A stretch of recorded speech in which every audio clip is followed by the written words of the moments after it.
Hi hello friends, ಎಲ್ಲರಿಗೂ ನಮ್ಮ ಅಮ್ಮನ ಅಡುಗೆಗೆ ಸ್ವಾಗತ.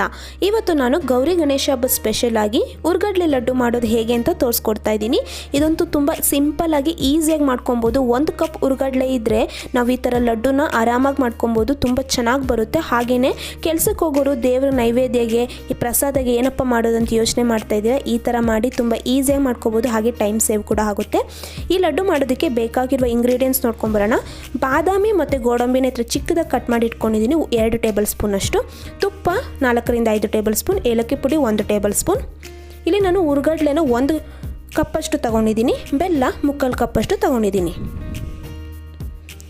ಇವಾಗ ಮಾಡೋದು ಹೇಗೆ ಅಂತ ನೋಡೋಣ. ಸ್ಟವ್ ಹಚ್ಚಿ ಒಂದು ಪ್ಯಾನ್ ಇಟ್ಟು ಇವಾಗ ನಾನಿಲ್ಲಿ ಹುರ್ಗಡ್ಲೆ ಹಾಕ್ಕೊತಾ ಇದ್ದೀನಿ. ಇದು ಏನಕ್ಕಂದರೆ ನಾವು ಫ್ರೈ ಮಾಡ್ಕೊಳೋದು, ಲೈಟಾಗಿ ಫ್ರೈ ಮಾಡೋದ್ರಿಂದ ನಮಗೆ ಫೈನ್ ಪೌಡರ್ ಆಗುತ್ತೆ. ಹಾಗೆ ಕೂಡ ಹಸಿ ವಾಸನೆ ಎಲ್ಲ ಹೋಗುತ್ತೆ. ಅದಕ್ಕೋಸ್ಕರನೇ ನಾವು ಇದನ್ನು ಲೈಟಾಗಿ ಈ ಥರ ಫ್ರೈ ಮಾಡ್ಕೋಬೇಕಾಗುತ್ತೆ. ನೋಡಿ, ಇವಾಗ ನಾನು 1 ನಿಮಿಷ ಇದೇ ಥರನೇ ಫ್ರೈ ಮಾಡ್ಕೊತಾ ಇದ್ದೀನಿ. ನೋಡಿ ಫ್ರೆಂಡ್ಸ್, ಇವಾಗ ಇದೆಲ್ಲ ಫ್ರೈ ಆಗಿದೆ, ಹುರ್ಗಡ್ಲೆ ಎಲ್ಲ ತಣ್ಣಗಾಗಿದೆ. ಇವಾಗ ನಾನೊಂದು ಮಿಕ್ಸಿ ಜಾರ್ಗೆ ಹಾಕ್ಕೊಂಡು ಇದನ್ನು ಪೌಡರ್ ಮಾಡ್ಕೊತಾ ಇದ್ದೀನಿ. ನೋಡಿ, ಇವಾಗ ಇದೆಲ್ಲ ನಾನು ಮಿಕ್ಸಿ ಜಾರ್ಗೆ ಹಾಕ್ಕೊತಾ ಇದ್ದೀನಿ. ನೋಡಿ ಫ್ರೆಂಡ್ಸ್, ಇದಂತೂ ತುಂಬ ಈಸಿಯಾಗಿ ಮಾಡ್ಕೋಬೋದು. ಹಾಗೆ ಕೂಡ ಟೇಸ್ಟಾಗಿರುತ್ತೆ. ಒಂದ್ಸತಿ ಟ್ರೈ ಮಾಡಿ, ತುಂಬ ಚೆನ್ನಾಗಿ ಬರುತ್ತೆ. ಇವಾಗ ನಾನು ಇದನ್ನು ಪೌಡರ್ ಮಾಡ್ಕೊತಾ ಇದ್ದೀನಿ. ನೋಡಿ, ಇವಾಗ ಪೌಡರ್ ಆಗಿದೆ. ನೋಡಿ, ಈ ಥರ ಪೌಡರ್ ಆದರೆ ಸಾಕು.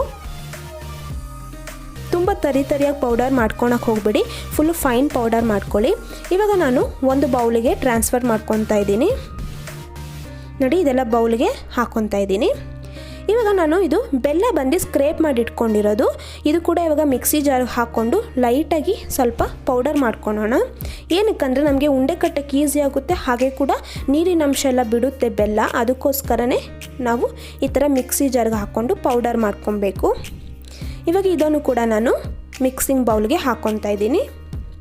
ನೋಡಿ, ಇವಾಗ ಇದನ್ನು ಹಾಕ್ಕೊಂಡು ಕ್ಲೀನಾಗಿ ಒಂದು ಸತಿ ಸ್ಪೂನಲ್ಲಿ ಮಿಕ್ಸ್ ಮಾಡ್ಕೊಳ್ಳೋಣ. ನೋಡಿ, ಈ ಥರ ಎಲ್ಲ ಚೆನ್ನಾಗಿ ಮಿಕ್ಸ್ ಮಾಡ್ಕೊಬೇಕು ಸ್ಪೂನಲ್ಲಿ. ಇವಾಗ ಇದೆಲ್ಲ ಮಿಕ್ಸ್ ಆದಮೇಲೆ ನಾನಿಲ್ಲಿ 1 ಟೇಬಲ್ ಸ್ಪೂನಷ್ಟು ಏಲಕ್ಕಿ ಪುಡಿನ ಹಾಕ್ಕೊತಾ ಇದ್ದೀನಿ. ಇವಾಗ ನಾನು ಇದನ್ನು ಕೈಯಲ್ಲೇ ಮಿಕ್ಸ್ ಮಾಡ್ಕೊತಾ ಇದ್ದೀನಿ. ಈ ಥರ ಗಂಟು ಕಟ್ಟಿದರೆ ಕ್ಲೀನಾಗಿ ಕೈಯಲ್ಲೇ ಎಲ್ಲ ಇದು ಮಾಡ್ಕೊಬೇಕು. ನೋಡಿ, ಇದೆಲ್ಲ ಚೆನ್ನಾಗಿ ಮಿಕ್ಸ್ ಮಾಡ್ಕೊಬೇಕು. ಇವಾಗ ಇದೆಲ್ಲ ಮಿಕ್ಸ್ ಮಾಡ್ಕೊಂಡಾಗಿದೆ. ಇವಾಗ ನಾನು ಸ್ಟವ್ ಹಚ್ಚಿ ಒಂದು ಪ್ಯಾನ್ ಇಟ್ಟು ಇದಕ್ಕೆ ತುಪ್ಪನ ಹಾಕ್ಕೊತಾ ಇದ್ದೀನಿ. ನೋಡಿ, ಒಂದು 4 ಟೇಬಲ್ ಸ್ಪೂನ್ ತುಪ್ಪನ ಹಾಕ್ಕೊಂಡಿದ್ದೀನಿ. ಇವಾಗ ತುಪ್ಪ ಎಲ್ಲ ಬಿಸಿ ಆದಮೇಲೆ ನಾನು ಇದಕ್ಕೆ ಬಾದಾಮ್ ಮತ್ತು ಗೋಡಂಬಿನ ಹಾಕ್ಕೊಂಡು ಫ್ರೈ ಮಾಡ್ಕೊಬೇಕು. ಫಸ್ಟು ನಾನು ಬಾದಾಮನ್ನ ಹಾಕ್ಕೊಂಡು ಲೈಟಾಗಿ ಫ್ರೈ ಮಾಡ್ಕೊತಾ ಇದ್ದೀನಿ. ಇದೆಲ್ಲ ಕ್ರಿಸ್ಪಿ ಆಗಬೇಕು ಬಾದಾಮ, ಆವಾಗ ನಮಗೆ ಲಡ್ಡು ತಿನ್ನುವಾಗ ಅದು ಬಾಯಿಗೆ ಸಿಗುತ್ತೆ, ತುಂಬ ಟೇಸ್ಟಿಯಾಗಿರುತ್ತೆ. ಇವಾಗ ನಾನು ಗೋಡಂಬಿನ ಹಾಕ್ಕೊಂಡಿದ್ದೀನಿ. ಹಾಕ್ಕೊಂಡು ಇದನ್ನು ಕೂಡ ಫ್ರೈ ಮಾಡ್ಕೊತಾ ಇದ್ದೀನಿ. ಇದೆಲ್ಲ ಕಲರ್ ಚೇಂಜ್ ಆಗಬೇಕು, ಗೋಲ್ಡನ್ ಬ್ರೌನ್ ಬರಬೇಕು. ಅಲ್ಲಿವರೆಗೂ ನಾವು ಇದೇ ಥರನೇ ಫ್ರೈ ಮಾಡ್ಕೊಳೋಣ. ನೋಡಿ, ಇದೆಲ್ಲ ಚೆನ್ನಾಗಿ ಫ್ರೈ ಮಾಡ್ಕೊಂಡಾಗಿದೆ. ನೋಡಿ, ಕಲರ್ ಎಲ್ಲ ಚೇಂಜ್ ಆಗಿದೆ. ಇದು ಬಿಸಿ ಇರುವಾಗಲೇ ನಾವು ಹಾಕ್ಕೊಬೇಕಾಗುತ್ತೆ. ನೋಡಿ, ಇವಾಗ ನಾನು ಹಾಗೆ ಫ್ರೈ ಮಾಡಿ ಬಿಸಿ ಇರುವಾಗಲೇ ಹಾಕ್ಕೊಂಡಿರೋದು. ಇದೆಲ್ಲ ಹಾಕ್ಕೊಂಡು ಚೆನ್ನಾಗಿ ಸ್ಪೂನಲ್ಲೇ ಮಿಕ್ಸ್ ಮಾಡ್ಕೊಳ್ಳೋಣ.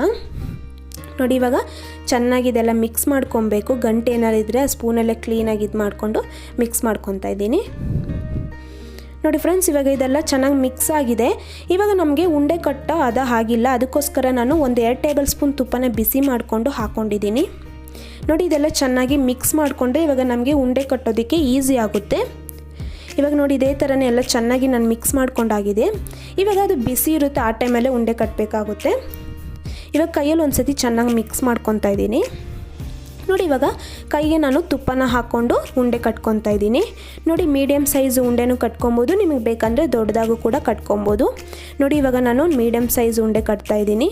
ನೋಡಿ, ಈ ಥರ ಪ್ರೆಸ್ ಮಾಡಿ ಉಂಡೆ ಕಟ್ಟಬೇಕಾಗುತ್ತೆ.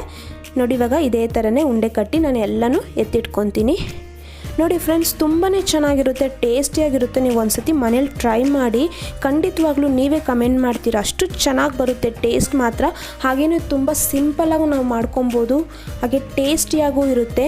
ದೇವ್ರ ನೈವೇದ್ಯಗೆ ಪ್ರಸಾದಗೆಲ್ಲ ಈ ಥರ ನಾವು ಸಿಂಪಲ್ಲಾಗಿ ಮಾಡಿಕೊಂಡ್ರೆ ಎಷ್ಟು ಚೆನ್ನಾಗಿರುತ್ತೆ ಅಂದರೆ ತುಂಬಾ ಚೆನ್ನಾಗಿರುತ್ತೆ. ಹಾಗೆಯೇ ಏರ್ಟೈಟ್ ಬಾಕ್ಸಲ್ಲಿ ಹಾಕಿ ಇಟ್ಕೊಬೋದು. 10 ದಿವಸ ಇರುತ್ತೆ, ಏನೂ ಆಗೋದಿಲ್ಲ, ಕೆಡೋದಿಲ್ಲ, ತುಂಬಾ ಚೆನ್ನಾಗಿರುತ್ತೆ.